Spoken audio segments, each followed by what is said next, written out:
Welcome in to the newest episode of the Hoth Hangout podcast. Glad to have you all here with us, joining us for episode 64 of the pod. Hope you're having a fantastic day. I want to first of all remind you that if you're not yet subscribed to the Hoth Hangout YouTube channel, definitely check us out over there for the video version of every podcast. Thank you to the 368 of you who are YouTube subscribers. Additionally, you can contact us here at Hoth Hangout via email, hothangout@gmail.com. Additionally, you can check out the podcast anywhere you get your pods, including Apple and Spotify. And if you are listening on either of those platforms, leave us a 5-star review. We would very much appreciate it. And it allows other people to discover the podcast as well. Additionally, Hoth Hangout is reachable on all the socials, whether it be TikTok, Instagram, or X at Hoth Hangout on each of those. Today's topic is one that we're pretty pumped to be talking about as we are doing another ranking episode, which we have not done in a while. We're going to be ranking all of the Disney era animated shows. We had our sort of sequence of episodes a few episodes back where we ranked the live action shows of the Disney era. And in today's episode, as I just mentioned, we're going to be doing the animated side of things, which honestly does not a lot of these don't get the credit and the love that I think they're due. So it's going to be a fun one as we get to see both Joey and I's rankings in today's episode. But before we get into that, what's going on, Joey? How you doing? Pretty good. Like you said, we're doing this ranking episode. I always love these kind of one-offs that we do, the trivia episodes, the ranking, the tier list, all these different types of episodes I really enjoy doing. So yeah, but yeah, otherwise doing pretty well. Um yeah, just kind of soaking in the new year. We got a lot of snow here in the Chicagoland area, Ooh, so that was something that, we hadn't had. I would have rather had it for Christmas, but we got it today. So we'll be. I almost went to go start shoveling outside, but I'm like, oh, we got to record, so that'll have to wait till tomorrow. yeah, yeah. We got a ton of snow here as well. I was supposed to be somewhere today from 9:30 to 6, and it ended up being that the whole like 7 hour session, the whole 8 to 9 hour session of what I was supposed to be doing ended up going on Zoom because of the snow.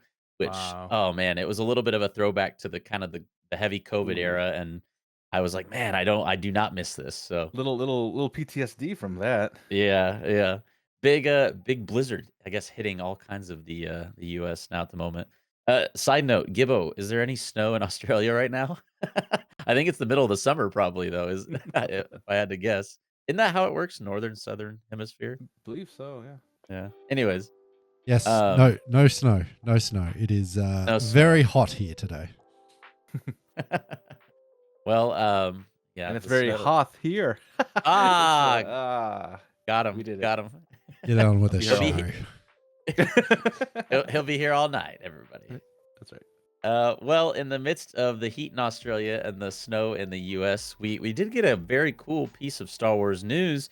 As recently as I think this is breaking news as of today, if I'm not mistaken, at the time of this Mhm. recording, being Tuesday, January 9th. A bit of news surrounding the Mandalorian and Grogu. We weren't really sure to the extent of what Mando and Grogu would be involved in the Filoni movie that was announced at Star Wars Celebration this year. But we now know that there is another feature film in production, which is currently operating under the title The Mandalorian and Grogu, which is set to begin its production as of this year, 2024. There's not a ton of other news in regards to kind of the specifics of it, other than the fact that this is a project that is moving forward and being directed by John Favreau and produced by Favreau as well. So, and I should mention it's also being produced in part by Dave Filoni as well as Kathleen Kennedy. So, not exactly sure how this is going to play out in terms of plot or storyline. But what was your initial reaction when you heard this news, Joey? I really right away I thought about what about the series? Yeah, Like, what, I know we've got a couple of seasons of Mandalorian under our belts, and I think you and I both know that season 3 may not have hit as hard as maybe Lucasfilms wanted it to. So are they starting to go more towards the movies now with it? Because we know that obviously now that this is coming out, as well as the Mandoverse movie that Filoni's doing, is this what we're gonna end up with the Mandalorian story? Or so that was like really the first question I had, and I'm not sure. I'm not sure. I'm happy to see it. Happy to have Star Wars back in the theaters again, of course. And I'm sure it's going to look great, but at the same time you wonder like, "Oh, did they scrap everything? Are they scrapping the idea of, getting a season 4? Cuz I don't has there been any clarification or, green lighting of a season 4? I don't even quite remember. I honestly don't know, to be frank. I know a lot of it kind of got held up with the strikes last year, and a lot of it has also, I think, been centered around Pedro Pascal's involvement, or lack of involvement, I guess would be the better way of putting it, within the show. Not really certain as to what his role within the character will be moving forward. Like you said, it kind of strikes me as a little bit odd in the sense that um, this is something that we have as a show, like you said. So I don't. I guess I'm curious what the point is of having this movie. If it like it would I would assume that if we have a movie about Mandalorian and Grogu, I think you have to abandon the format of the show as well. I mean, I don't know. Could they exist at the same time? You think? I mean, I think it's a possibility, but I don't know. It feels like it would just confuse things a little bit. I mean, this is their TV series, the seasons were their bread and butter, and the reason they were so successful is they had, and we've talked about this, they have several episodes to really flesh out storylines. Hmm. So and that's kind of what we're used to with the Mandalorian. And Gibble brings up a good point here. Do we call this Din Djarin and Grogu now? Because the Mandalorian is clearly going to be Bo-Katan going forward, and in the eyes of this particular series. But so is that something that we need to start really thinking about and really, changing the names of this? And it's just an interesting. It kind of throws me for a loop, to be honest. As much Yeah. as maybe we're just analyzing it way too much, and we're like, be quiet, enjoy the Star Wars, and whatever. But but obviously this is why we have these discussions, because yeah, there's some reasoning behind this. I mean, they had celebrations specifically saying that these three movies are going to be coming up with no mention of this one. So is this something of like a latecomer and to the mold? So it's just an interesting thing, and to kind of just drop it in the middle of nowhere, because there's no announcement, there's anything. It just popped up on StarWars.com, and then there was no fanfare, nothing Right. crazy. It was just like, oh, by the way, this thing that you really like, yeah, we're making it into a movie. I feel like there should have been more build up to something like this. Yeah. Yeah. It did just come out of nowhere, really. And to be honest, I don't really get the reason to move this direction with the characters, other than it being like a money thing. Like, if they, had their people up in some office, on the 100th floor of the Disney Tower who said, "Oh, yep, it projects that we'll make more money if we actually do this as a movie." You know, I think from a storytelling perspective, I don't think this will succeed to the extent that maybe they think it will. Like, do people love The Mandalorian and Grogu? Absolutely. Like, they're great characters. I think the thing that, now that we have such a kind of the breadth of shows in the Disney Plus era, to sort of compare it to the 9 films that we also have, I think what the reason The Mandalorian is so successful as a show, particularly the first 2 seasons, is that in TV, or like with the Disney Plus Star Wars, you're able to really make it a character-based experience, and that you can really journey with the character as they, start however they are in episode 1, and then you see how they are in episode 8, and you see some sort of a character transformation. I don't I don't feel like movies are really intended to do that, at least in the same way that shows do, because shows are so much longer in terms of just total runtime. I don't think movies can make you kind of entrenched in that journey with the character in the same way that the first 2 seasons of Mando did for me personally. And so while I think this will probably be a fun movie to watch, it doesn't strike me as something that's going to be as emotionally impactful of with the characters, unless there's a caveat, unless it somehow ties directly into the show and the movie. And again, we don't really know any information, like, is this Yeah. gonna be something that takes place between seasons 2 and 3? Is this gonna be something Right. post season 3? We're not really sure. So, um, lots of speculating that I guess we could do. So, a fun announcement nonetheless, though. So in regards to that, we've got a fun, movie that seems to be in the works in addition with the other 3 films that were announced at Celebration. And let us know in the comments of the video version of the podcast. Would you be excited for a Mando and Grogu movie, or would you rather see something more like a Mando season 4? Let us know. The other piece of, I get not really news, but just something fun that I wanted to share before we get into a viewer comment from last week's episode, as well as a few of the polls that we posted recently in regards to what people are most excited for next year or for this year's Star Wars. The one thing I did want to share is that the Mandalorian helmet Lego set that I think I shared 2 weeks ago on the podcast. Had the chance this past weekend to sort of sit down and put that Lego helmet together. So we took a fun little video of it and time lapsed it. So Oh if you wait, this are isn't real time? I'm no, confused. we were actually moving this fast. Yeah, Yeah. we did it so quickly. We finished the entire thing in 30 seconds. Oh, it's No, amazing. but I think it was about 800 pieces or so, and in total, I think we did it in less than 2 hours, which wasn't too bad. And so it was a fun experience, and I think I know you're much more of like a Lego person than I am. So this was actually, I think, the most number of pieces in something like a Lego set that I'd ever put together. So it was a pretty fun experience, and got to see the fulfillment of the Mando helmet. I have it in here. It's like just out of frame right now. Maybe I'll Ah, scoot it over for the rest of the episode. But yeah.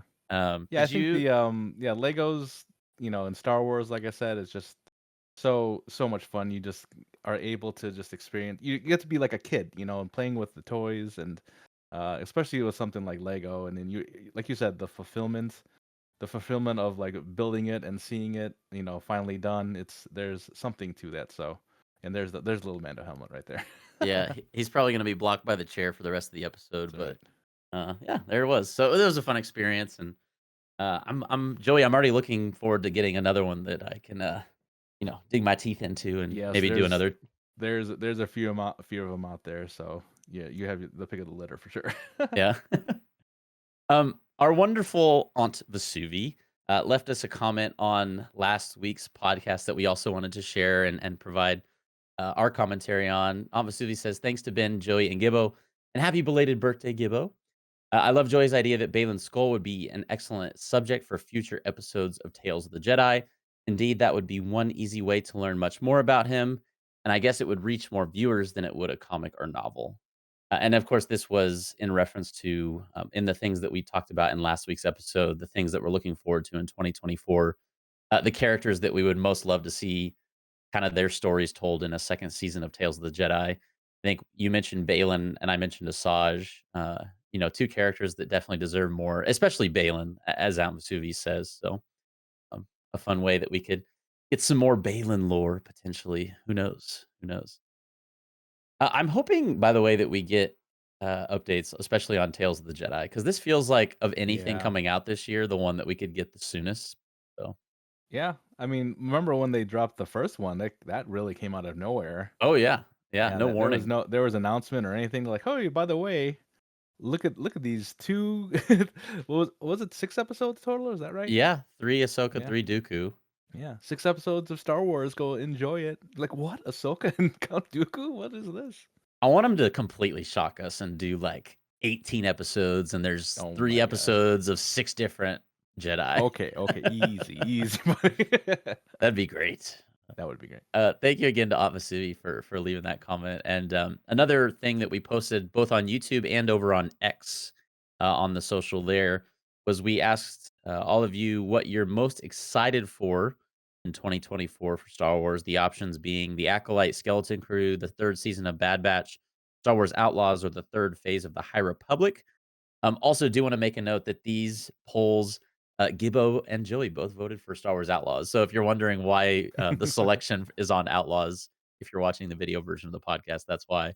But the overwhelming favorite for, well, I don't know if I should say overwhelming, but the two top answers, depending upon the platform you're looking at, were Bad Batch and Acolyte. Bad Batch season 3 got the majority of the votes on YouTube.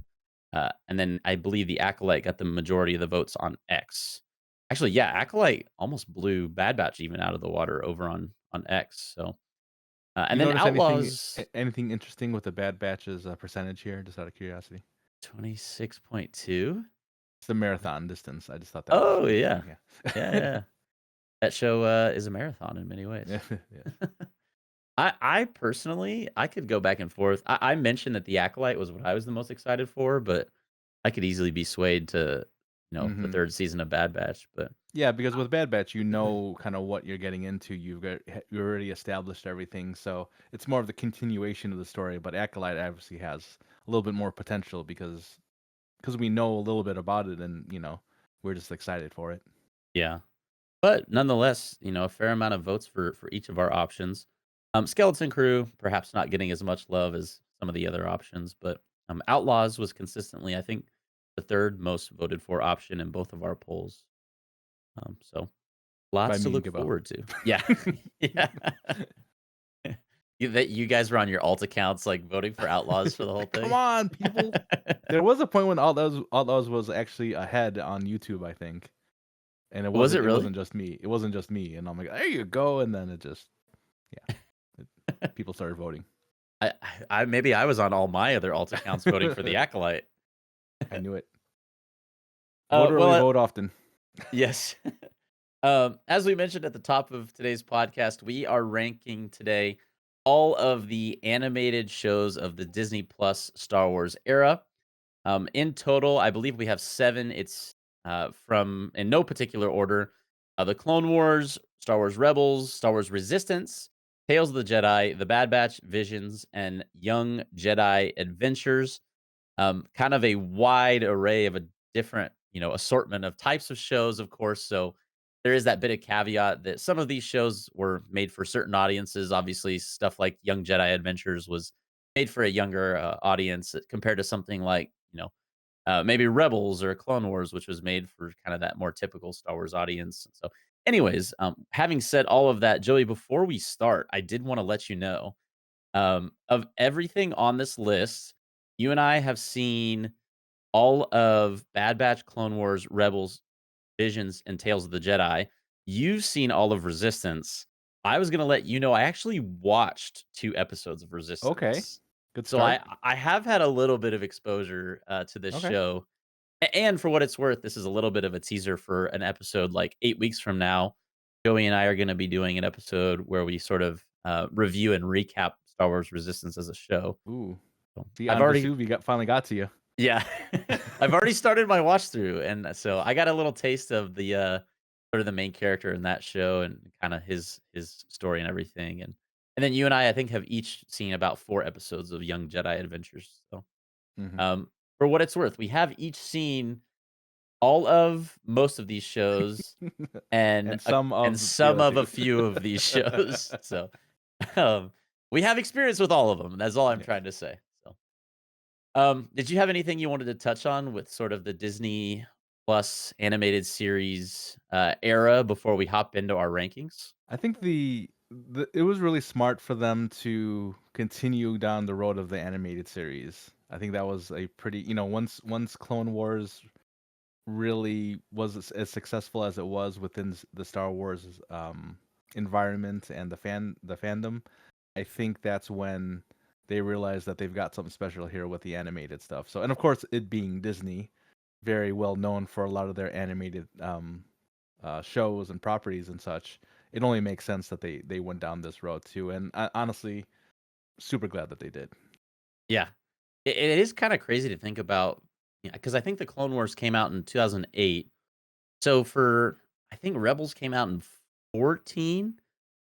For 6 years, we really only had 1 show as our only, Mm, well, excluding, there's the '03 Clone Wars series, which you and I both love. We have a video here on the channel where we covered that too.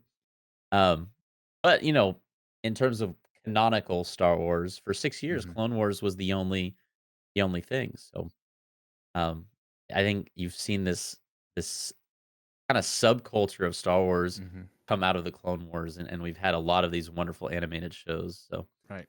um, And we should having mention s that we did exclude the Lego animated series Yes. as well. So I think Yes. there are a couple there. Obviously, the holiday special. There's also Free Freelanders or something. There's a All I whole know other yeah.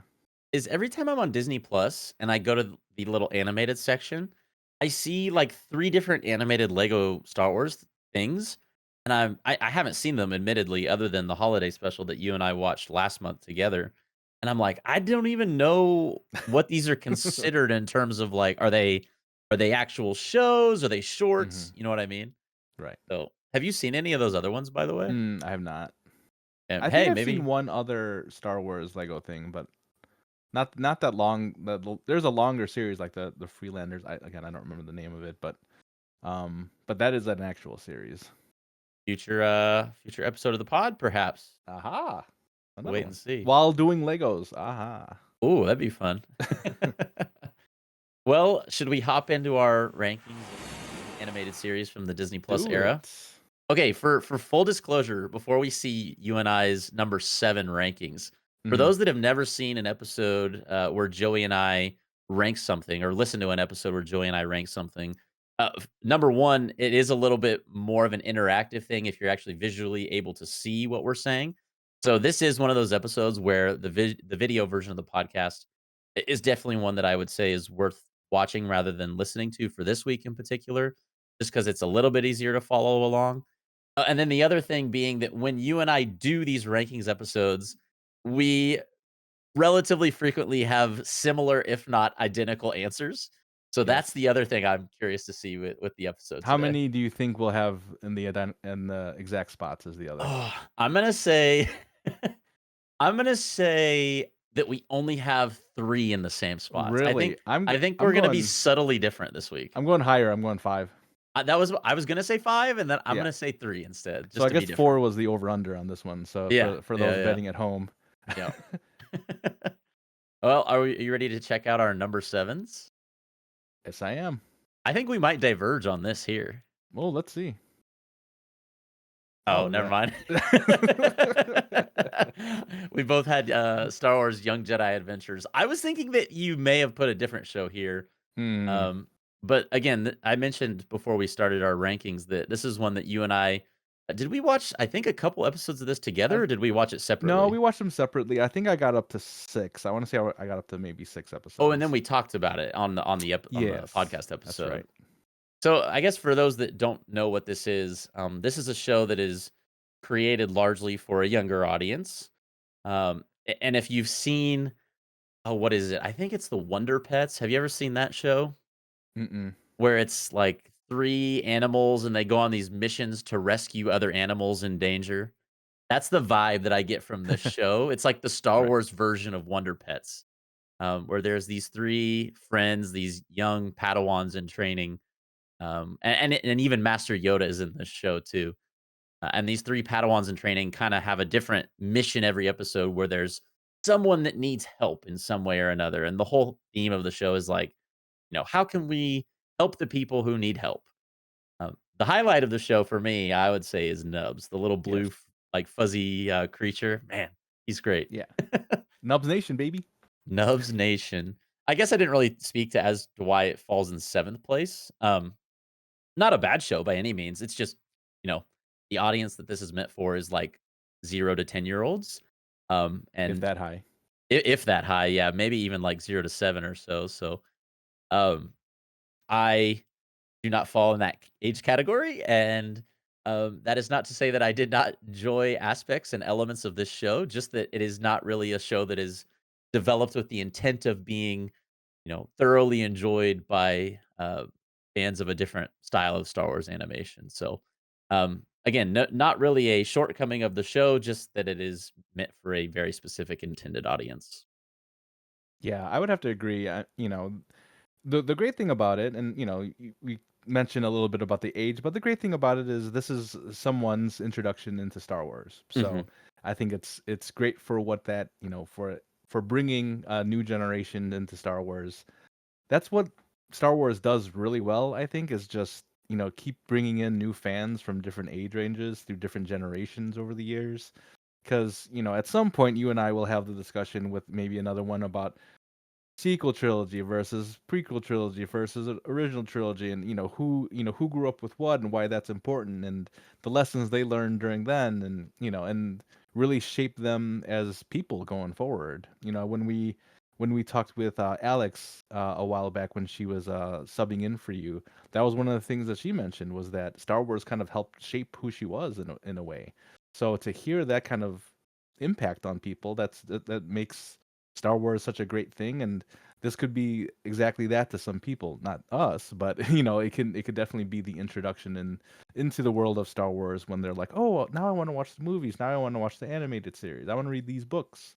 So to have those types of discussions around it, although it's 7 on our list, it could be a 1 on someone else's. Yeah, I mean, that's a good point. It speaks to the thing that you and I talk about all the time, and you mentioned it just a second ago, Yeah. as it pertains to this show, but just that anything could be anyone's first exposure to Star Wars, so everyone is gonna love something for a different reason. You know, there's probably a ton of 4 and 5-year-olds out there that this is their favorite part about Star Wars. Right. And that's not like a bad thing or a wrong thing, that's actually, I think, a good thing, I would Hmm. argue, that we have different, flavors and aspects of something that we all love, and people are able to enjoy it in different ways. So, Star Wars Young Jedi Adventures, while it may occupy seventh place on each of our rankings, holds a special spot. Holds a special spot, I'm sure, in many people's hearts out there, particularly those of a younger generation. So, are we prepared to see what we've ranked for number 6? Now, if All we right, have the let's same yeah. number 7, I think we're probably gonna have the same number I 6. would think so too, but let's see. Yep. Yeah, yeah. So this is the one that I was not sure if I almost flipped these 2 actually. Really? Okay. Um, I was not fully sold on the main what's his name? Kaz? Kaz. Yeah, the main Ziono. character of Kaziona, whose dad, to connect it a little bit to something that people might be more familiar with, whose dad is one of the senators on the New Republic, panel of senators in, I think, episode 4 or 5 of Ahsoka, when Hera is sort of being interrogated by the New Republic Senate. His dad is the one who's, like, anti everything they're doing and kind of trying to Hmm. shoot him down. So his son Kaz is the main character of Star Wars Resistance. I I don't know how I feel about him yet, because it's important I acknowledge that I've only seen 2 episodes of this show. Yes. It feels somewhere like an in between all other Star Wars animation, especially like Clone Wars, Rebels, and Bad Batch, and Star Wars Young Jedi Adventures. Like, if Young Jedi Yeah. Adventures feels like the the really young kids version of Star Wars, and Bad Batch, Rebels, and Clone Wars feels like sort of the more adult version of animated Star Wars, Resistance feels like the preteen version. Yeah. Yeah. That's a good observation. Yeah, I mean, just an example of something that I noted, like, you never, at least in the first 2 episodes that I've seen, there's tons of instances where someone could, like, potentially die, or even probably, like, arguably should have in the scenario in the show, but it's like, "Oh, they spin out of control and then they blast off into Yeah. hyperspace." Yeah. So there's, like, an active effort in this show to kind of be, more of like a, kid-friendly, not portraying anything that might Hmm. be too harmful or too violent to see. So in that regard, is partially why I say it's more intended for Hmm. that age group. The plot of it is interesting because we get to see Poe Dameron in the very first episode. And again, I don't have a uh, a breadth of knowledge to work with here, as I've only seen 2 episodes, but a lot of it kind of just feels like this kid making his way through the galaxy, and he's a pilot, and there wasn't anything in particular that I actively disliked. I wouldn't say I was a huge fan of the main character, but of course, I don't know him a ton, so, Hmm. you having seen all of this, I'm Right. sure you could probably speak better to this show. Yeah, I'll try to be spoiler friendly as much as possible, since yeah, I do want you to enjoy it when we talk about it in a few weeks. But I mean, you kind of hit the nail on it. I mean, the fact that this kind of being more of a 10 9 to 12, 13-year old type of show, where it's fun, it's Star Wars, and like you said, there's no real consequences, it feels like, at this point. I will say it does get a little bit more into things, a little bit more into the actual storylines that we're used to hearing in Star Wars. So that will come, fortunately. Whereas something like Young Jedi Adventures just feels like they never other than the Yoda episodes, there isn't really any consequences. That these kids are just doing whatever they want. Whereas in Resistance, there is a little bit more at stake. There will be more at stake, going into this series. So, don't hold your, just wait for a little bit. You'll get better. But Okay, obviously with okay. the 2 episodes. But but that is, as in regards to this particular ranking, that's why I put it above because I felt like it's more it there's more at cost. Mm, By the time this series is over, it only got 2 seasons, unfortunately. I think that was a disservice for it. I think we probably could have used another season with it, but the fact that we got what we got here, I think the characters grew on me a little bit.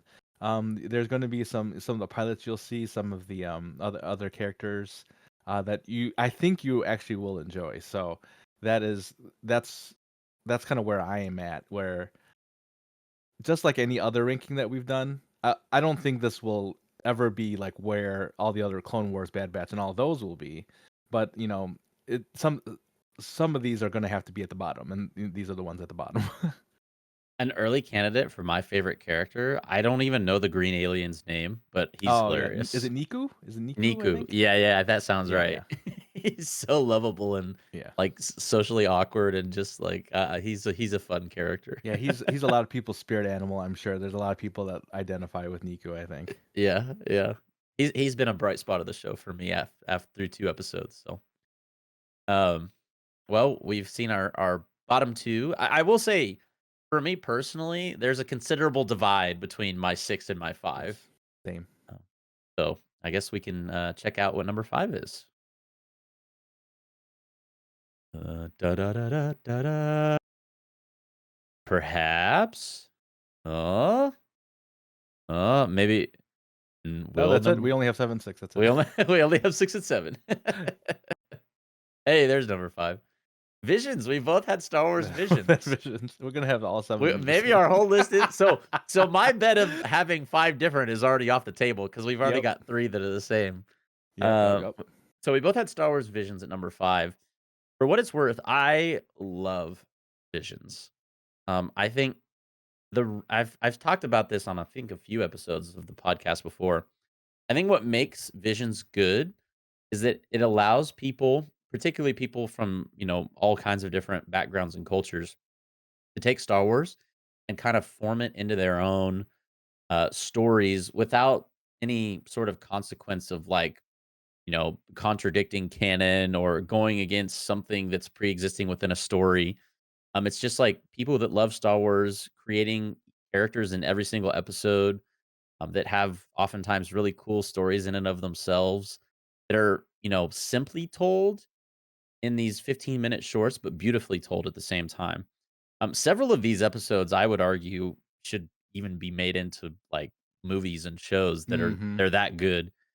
Um, I think what puts it at number five, um, probably one of the best things about this show is also probably a reason that you have to put it at number five in a list like this, because there isn't a overarching continuity between the episodes. It doesn't necessarily ascribe a specific love to or an overarching love to the show. It kind of ascribes specific love to each episode that you really Mm-hmm. enjoy. So in Mm-hmm. that sense, you're going to have episodes that you really connect with and some that you don't connect with. And for that reason, kind of the freedom and the flexibility that this show operates with, which is a wonderful thing, and I love that it gets to do that, is probably also the reason it falls at this spot because it doesn't have like one continuous thing going for it. It's kind of just a hodgepodge of awesome different stories Mm-hmm. in that sense. So I love Star Wars Visions for what it's worth. Yeah, and going back to what I was saying about resistance having some consequences, and in our normal Star Wars stories and universe, Visions doesn't either. So doesn't. So, um, that's one thing that maybe Resistance has above Visions is that it is canon, it is, part of the storyline. But Visions, visually speaking, obviously, with all the different companies that had worked, anime companies that had worked on all of the, because I think there was like one for almost every episode or something Yeah. like this. So you could see just a ton of different types of art styles, that really is just visually stunning. One thing about Resistance is that I wasn't like really in, I kind of didn't like the art style in Resistance. It kind of felt Yes, funky. I Something agree. felt wrong with it. Whereas in Visions, obviously there is just a lot of different types of ways to tell these stories, like different ways to tell these stories, different ways to show these stories. So that's why that went above Resistance for sure. Although it doesn't tie into the overall lore of Star Wars, but yep, my number five is easily Visions.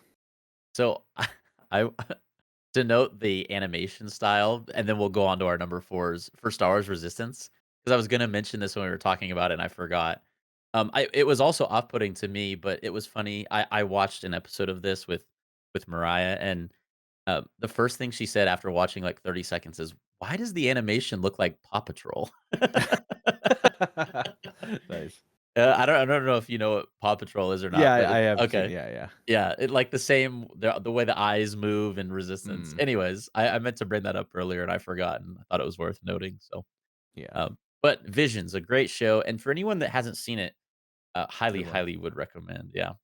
I'm the most confident of our any of our spots probably on the list today that our 4s have the most potential to be different, Okay, I would argue. all right. Let's see what we got. Yeah, there it Aha! is. There Our you first are. divergence. Should we talk about mine first or your first? Yeah, I let's go with have yours first. Yeah. Okay, I have Bad Batch at number 4, and you had Tales of the Jedi at number 4. I Oh man, these are so close for me, Hmm. and I actually did almost think about putting, Tales of the Jedi at my number 4. I think a little bit of bias came into play because I do love the character, not just Ahsoka, but also the character of Dooku. So to have, like, really foundational story about Tales of the Jedi, um, about these 2 characters is probably what propelled it, above the 4th place spot for me. But in terms of Bad Batch, there's not a great reason why it is as low as number 4 on my list, other than the fact that I think just the 3 things that I have above it are just really great in my opinion. And all And have I Ahsoka in it. Yes. Yeah, yeah, they yeah, To some there's extent. the I didn't even think about that, you're exactly right. My top 3, in no particular order are going to be, Tales of the Jedi: Rebels and Clone Wars, which are, coincidentally the only 3 of these 7 shows that do have Ahsoka, so, see, I did it subconsciously, I didn't even do that on purpose. That's where I come in. I let you know. I'm your Yeah, subconscious. yeah.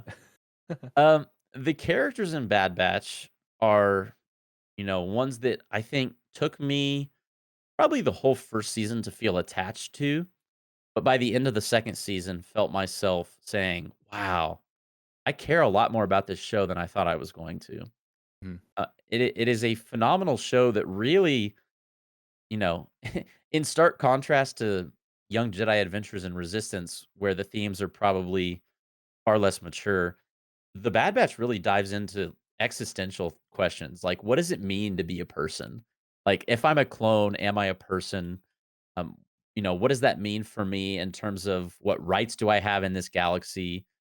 Especially, following Order 66 and uh, the ushering in of stormtroopers into the Imperial units rather than clone troopers. And so you really get to kind of see into the psyche of the clones in this show. And I think that's what I really love about it. And not just see into the psyche, but see how their minds and their actions develop as you go on through the show. Um, Man, not to spoil anything, but the end of season 2, there is a particular thing that happens. We actually have a YouTube short of it here on the video, on the Hoth Hangout YouTube channel, and, where you and I were reacting to this thing as it happened. And after that episode, the predominant thought I had was, "Wow." I can't believe I care as much about what happened as I do. Yeah. I didn't even realize, like, how much I cared about the show until, till it kinda punches you in the heartstrings and pulls on those strings and tugs on them a little bit. So the the squad of Omega and the 5 other members of the Bad Batch, it's a fun ragtag group, and I'm really, really looking forward to seeing where this show goes in season 3. I'm regretting that there's only 1 more season of it. I wish this is a show we could get, 5, 6, 7 seasons of. But nonetheless, because it's the last season, I'm hoping that kind of, they go out with a bang. So all that to say, this is a fantastic show and really could be higher on the list. And the only reason it's at my number 4 is because I love the first 3 things so much. You were talking like this was actually higher. It's kind of confusing Well, the way you yeah, were I mean, talking about it. everything I would argue everything from Yeah. 5 up on my Yeah. list, I could make a case how an aspect of it is the best Oh, for sure. about that specific thing in Star Wars, Right. animated Yeah. Star Wars. So. Right. But you're not wrong. Yeah. And it was again close for me. For and for my number 4 again was Tales of the Jedi, and the only reason it's below or lower than the other 3 is because it was so short. I think that's probably one of the Yeah. reasons, is that it just doesn't have enough to go up against the other 3. Do I love it? Yes. Does it have aspects of it that, that are better than the others, and vice versa? Absolutely. So these for me, the top 4, I think for sure are you could argue for all of them to be number 1 in some aspect. But with Tales of Jedi, I mean, we've got Dooku, we've got Ahsoka. Again, the way they dropped this was really fast and out of nowhere. So that's part of the memory. That's part of like how we consumed it. It was just something that we didn't expect, and then we absolutely loved. I mean, we see Ahsoka with the Inquisitor-like character. You see a little bit more of Dooku's past, and around this time, they've been really leaning onto some Dooku content. We have the audio book. What was it? Jedi Lost? Was that what it was Mhm. called? Mhm. So Yeah. we had that around, maybe not right before this time, but within a year or something like that. So you have that was released, so you could hear a little bit more about Dooku, and now we see this and his the reason why he became what he became. So, and of course, we wanted more Ahsoka. We always wanted more Ahsoka, and then they just gave it to us. So this is why this was so great, because I think part of it was because we didn't expect it at all. This was Mhm. something that was never on anyone's radar, and it just happened. And now that it's introduced into Star Wars, of course we're going to be like, when season 2? Who's going to be in that one? So it was just the start of something new, that it wasn't supposed to be at all. So I think that's the exciting part of it. So as more episodes come in, as more seasons come in, does this move up the ladder? Maybe. That's a great possibility. But just because of the other 3 that are remaining on my list in no order, Rebels and Bad Batch and Clone Wars, I mean, there's just so much to those stories, right? So I can't really put this above those stories at this time. But maybe if they keep pumping out some more of these episodes, then it's got a chance. Like I said, I hope we get, like, 18 episodes of this. Just they surprise Right. us. That'd be great. Yeah, the length of the show is, I think, the best argument for putting this at 4. And I it's hard to argue with that because it is so much shorter than the other 3. So, um, should we go ahead and take a look at number 3 on each of our lists? Yep, let's do it. Okay, I figured that might Yep, happen next. yeah. So maybe for the sake of just the length of the conversation, Yep. because I put Tales of the Jedi at 3, you put Bad Batch at 3. So Mhm. essentially, our 3 and 4s were just swapped, Yep. which is playing into your prediction that we This might is have. exactly, yeah, 5. I might be right on. Let's see Yeah, though. Yeah. But yeah, I think, for everything that you were saying, the Bad Batch was, why it was where it was, is the reason why I have it at 3. I didn't expect it to be as impactful as it was, and I think I mentioned before, I thought Bad Batch was going to be a lot more fanfare. Like, we knew that the Bad Batch existed, and so it's just like, oh, just here it is, and here's the story that you guys wanted, and like, yay, let's. But then it ended up being a lot more. I started really caring about the characters, just like everything you said. So I don't want to repeat everything, but yeah, it was basically the same reasons. Yeah, and again, for me, you could argue 3 and 4 could even be switched. I tend to like Ahsoka stories a lot, which is why I have that at Oh, 3, but what? yeah, yeah, I breaking have no news. idea. Uh, but yeah, I've got Tales of the Jedi at 3. I'm hoping that the prospect of just all the cool stories that this show could tell, Hmm. um, leaves some wiggle room for this to, continue to just climb up in people's rankings in terms of how they view animated Star Wars, and I think this show has a lot of potential because they can just go pretty much anywhere with it, which I Right. love. I love the prospect of that.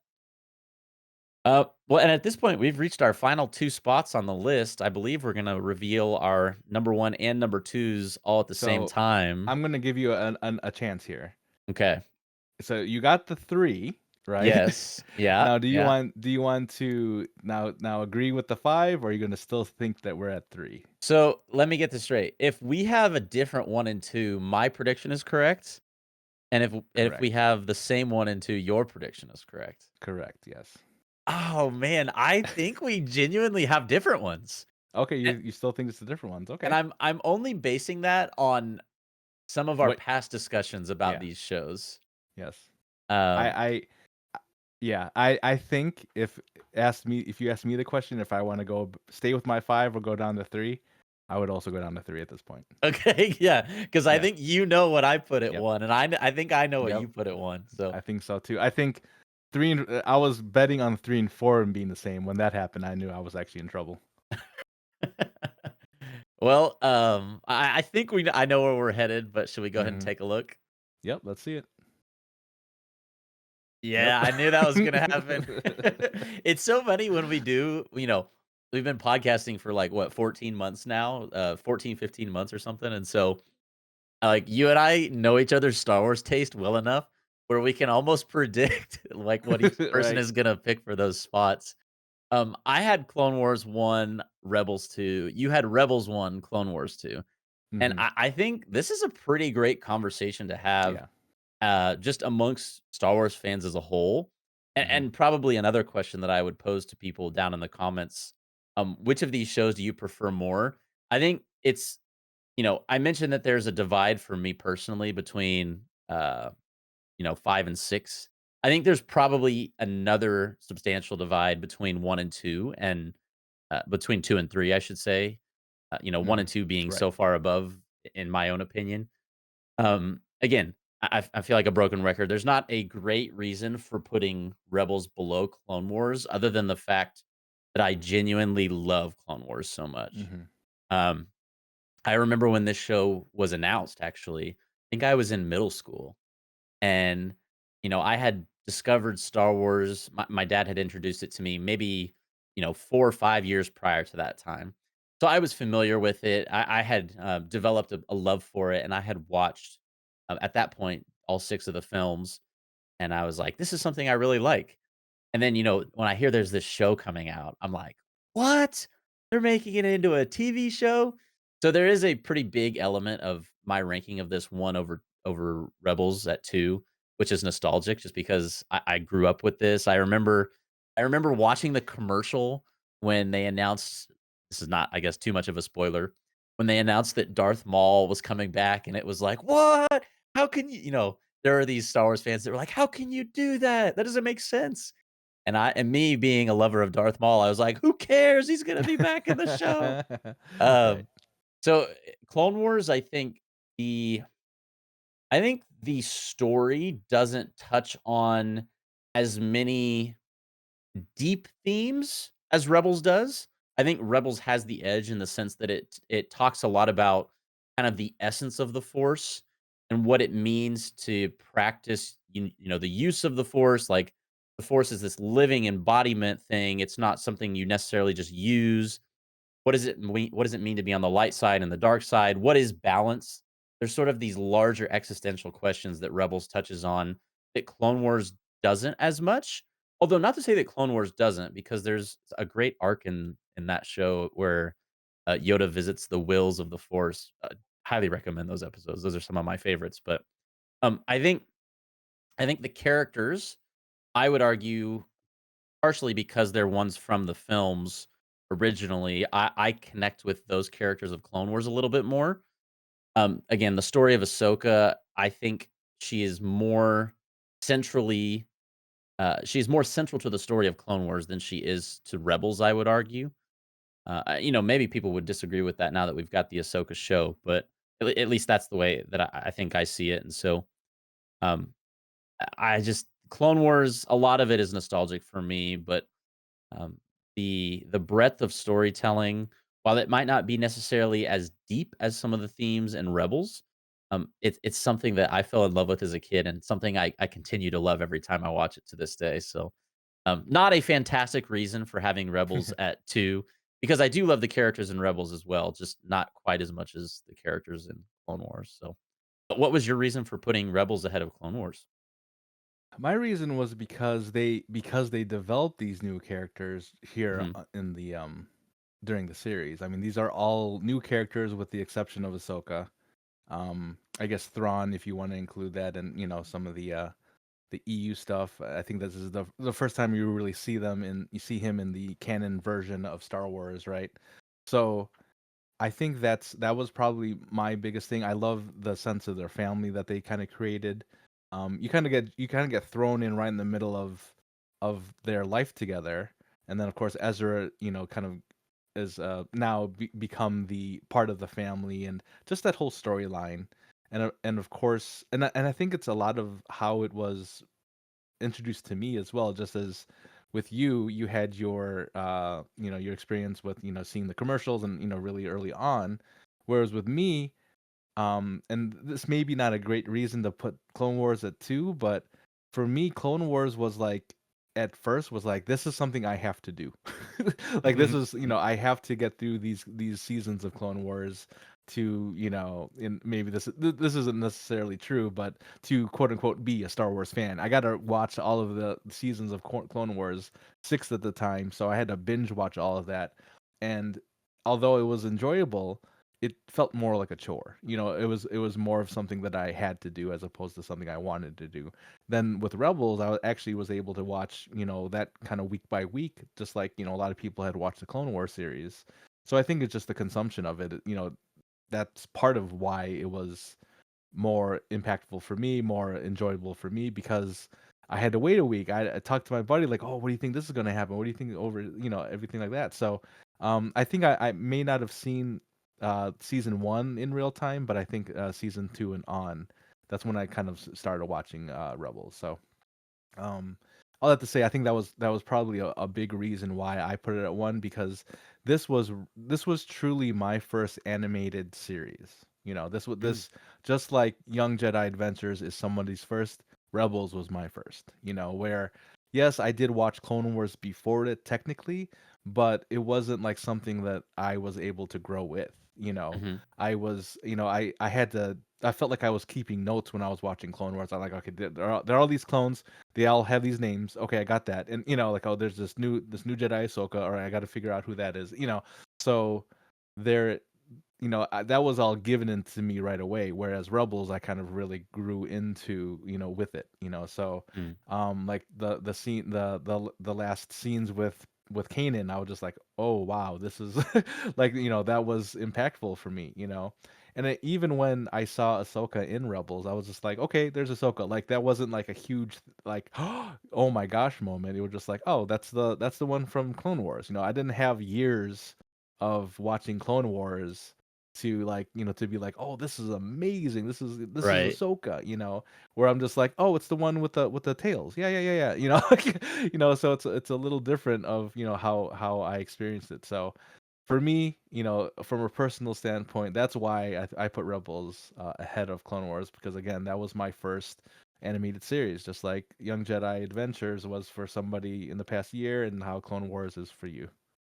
So the reveal of Fulcrum wasn't like a ground shaking moment It when it was wasn't. like, I "Ah, mean I okay." mean I mean, it was because it was just like, okay, well, oh yeah, like it wasn't as impactful because I'm just like, I just saw her in Clone Wars last week, so yeah, I didn't have to wait how many years between Clone Wars season 6 and you know Rebels season 1, or was it 1 that Mhm. she came out? Right, it was the end of 1. Was that what it I was? think it was the end of season 1, yeah. Yeah, yeah. So there wasn't anything really like, okay, well, I know who she is, but it wasn't as impactful, which I hate now that I think about it because Ahsoka's such a great character, you know.